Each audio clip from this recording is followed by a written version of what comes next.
హల్లెలూయా. ప్రియ సహోదరి సహోదరులందరికీ మన ప్రభువును రక్షకుడైన యేసుక్రీస్తు ఉన్నతమైన నామంలో శుభోదయం. అందరూ బాగున్నారండి? దయచేసి వాక్యంను మొదటి నుంచి చివరి వరకు వినండి, దేవుని దీవెనలు పొందండి. వాక్యం మీకు పూర్తిగా అర్థమయ్యి దేవుడు మిమ్మల్ని విశ్వాసం నడిపించును కాక. ఈరోజు జీవాహారము హబక్కూకు గ్రంథము 2వ అధ్యాయము 4వ వచనము. వారు యథార్థపరులు కాక తమలో తాము అతిశయపడుదురు, అయితే నీతిమంతుడు విశ్వాసము మూలముగా బ్రతుకును. హబక్కూక్ chapter 2 verse 4. Behold, his soul which is lifted up is not upright in him, but the just shall live by his faith. ఆమేన్. సాధారణంగా విశ్వాసములకు సంబంధించినటువంటి వాగ్దానములను వాక్యములను మనము రోమీలకు 1వ అధ్యాయం 17వ వచనము, గలతీలకు 3వ అధ్యాయం 11వ వచనము, హెబ్రీలకు 10వ అధ్యాయం 38వ వచనంలో చూడవచ్చు. అయితే హబక్కూకులో విశ్వాసమును గురించి ఏమై ఉన్నది, ప్రభువు మనకు ఏం సెలవిస్తున్నది మనం ఈరోజు పూర్తిగా తెలుసుకుందాం. హబక్కూకు గ్రంథము చాలా చిన్నది, కేవలము 3 అధ్యాయాలు మాత్రమే. అయితే ఒక ఫిర్యాదుతో ఇక్కడ హబక్కూకు గ్రంథము ప్రారంభమవుతున్నది.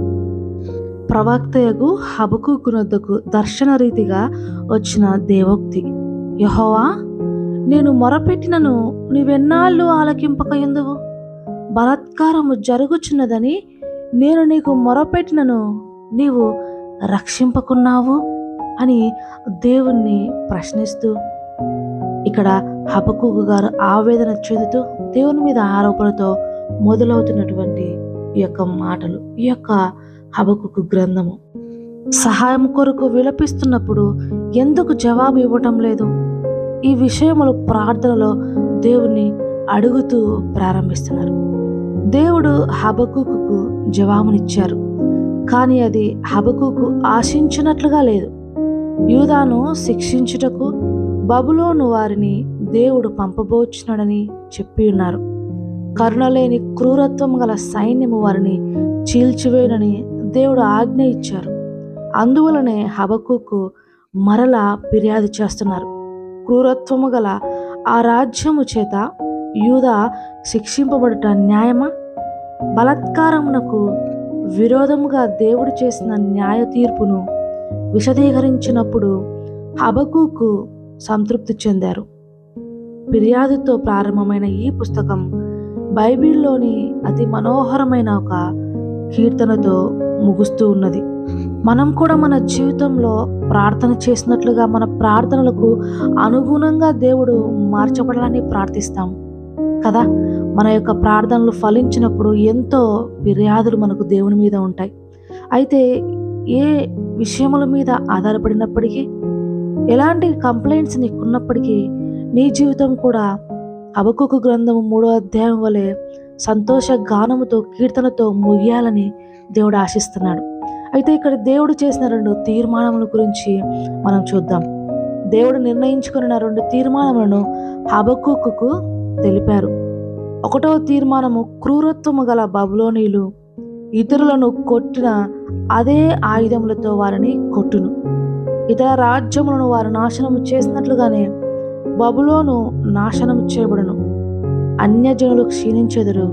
ఇది సైన్యములకు అధిపతియగు యెహోవా చేతన యగును గదా అని 2వ అధ్యాయం 13వ వచనములో వ్రాయబడినట్లుగా లోకాధికారం దుష్టులకు కైవసం చేసుకొనవచ్చు, కానీ వారు స్వయంగా నాశనం చెందుతారు అని వ్రాయబడి ఉన్నది.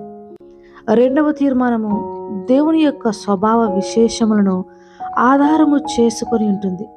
దేవుడు ఒక సమయం వరకు మౌనంగా నుండునేమో, కానీ ఎల్లప్పుడూ అలాగ ఉండరు. సముద్రము జలములతో నిండి ఉన్నట్టు భూమి యెహోవా మహత్యమును గుర్చిన జ్ఞానముతో నిండియుండును అని 2వ అధ్యాయము 14వ వచనం రాయబడినది. 3వ అధ్యాయంలో దేవుని మహిమ హబక్కూకుకు ప్రత్యక్షమాయెను. అతని హృదయము సంతోషపూర్ణముగా నుండెను. అందువలన ఫిర్యాదుల మనోభావము నుండి ఆనందములోనికి మనస్సు తక్షణమే హబక్కూకు హృదయము మారుతుంది. ప్రియ సహోదరి సహోదరులారా, మన జీవితంలో ఎన్నున్నప్పటికీ భవిష్యత్తు నియంత్రణ దేవుని చేతిలో ఉంది అనడానికి ఆధారంగా ఇక్కడ నీతిమంతుడు విశ్వాస మూలముగా జీవించిన అనే సత్యము గట్టిగా పట్టుకొని దేవుని బిడ్డ జీవించవలసి ఉన్నది. జీవించును. విశ్వాసం యొక్క ఈ గొప్ప సత్యము ఈ పుస్తకము చివరి 3 వాక్య భాగంలో హబక్కుకు హృదయాంతరంగము చేత విశదీకరించబడుతున్నది. ఆ గొప్ప వాక్యములను మనం కూడా చదువుకుందాం. హబక్కుకు గ్రంథము 3వ అధ్యాయము 17, 18, 19వ వచనములను చదువుకుందాం. అంజూరపు చెట్లు పూయకుండినను, ద్రాక్ష చెట్టు ఫలింపకపోయినను, ఒలీవ చెట్లు కాపు కాయలేక ఇండునను, చేనిలోని పైరు పంటకు రాకపోయినను, గొర్రెలు దొడ్డిలో లేకపోయినను, సాలలో పశువులు లేకపోయినను, నేను యెహోవా యందు ఆనందించెదను. నా రక్షణకర్త అయిన నా దేవుని యందు నేను సంతోషించెదను. ప్రభువగు యెహోవాయే నాకు బలము. ఆయన నా కాళ్ళను లేడి కాళ్ళ వలె చేయును. ఉన్నత స్థలముల మీద ఆయన నన్ను నడువ చేయును. హల్లెలూయా. ఇది ఒక క్రైస్తవ జీవితానికి ఉండవలసిన సంపూర్ణమైన పరిపూర్ణమైన విశ్వాసమునకు గుర్తు. మనందరి జీవితములు కూడా ఇట్టి పరిపూర్ణతలోనికి నడిపించబడును గాక. ఆమెన్. కళ్ళు మూసుకొని ప్రార్థనలో ఏకీభవించండి. ప్రార్థన. మహోన్నతుడా, మహాగణుడా, సర్వశక్తిమంతుడా, స్తుతిపాత్రుడా, స్తోత్రార్హుడా, స్తుతుల సింహాసనాసీనుడా, మీకు వందనాలు, స్తుతులు, స్తోత్రములు ప్రభువా. మీరు ఇచ్చినటువంటి ఈ గొప్ప వాక్యములకు వందనాలు చెల్లిస్తున్నానయ్యా.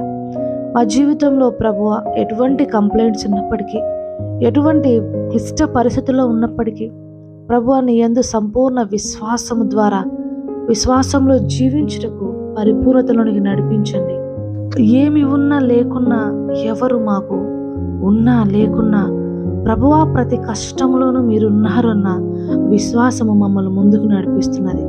ప్రభువా ఎంతమంది అయితే ప్రభువా ఏ యొక్క ఇబ్బందులతో విశ్వాసంలో వెనక్కు లాగబడుచున్నారో అటువంటి బిడ్డలను ప్రభువా పేరు పేరున జ్ఞాపకం చేసుకుంటూ మీ సన్నిధిలో వారి యొక్క అవసరతలు, వారి యొక్క జీవిత పోరాటములను, వారు ఏ యొక్క ఇబ్బందుల్లో ఉన్నారో వేటి ద్వారా వారు శోధింపబడుచున్నారు వాటన్నిటినీ మీ పాద సన్నిధిలో ఎత్తి పట్టుకొంచున్నారు తండ్రి. మీ పాదముల దగ్గర సమర్పిస్తున్న సహాయం చేయండి.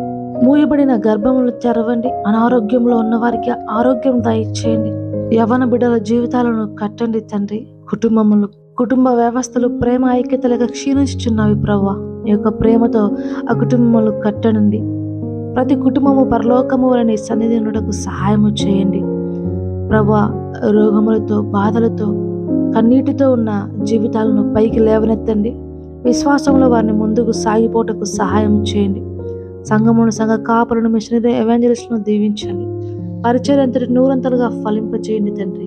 సువార్త కొరకు ప్రాణములను ఫలంగా పెట్టి తండ్రి సేవ చేర్చిన ప్రతి ఒక్కరిని మీ పాద సన్నిధిలో సమర్పించుకుంటూ మా అందరి జీవితాల ద్వారా మీరే మహిమ పొందమని సమస్త స్తుతి మహిమ ఘనత మీకే చెల్లిస్తూ నా ప్రభును నా రక్షకుని యేసు నామములో అడిగి వేడుకుంటున్నాను పరమ తండ్రి. Amen. God bless you all. Have a good day.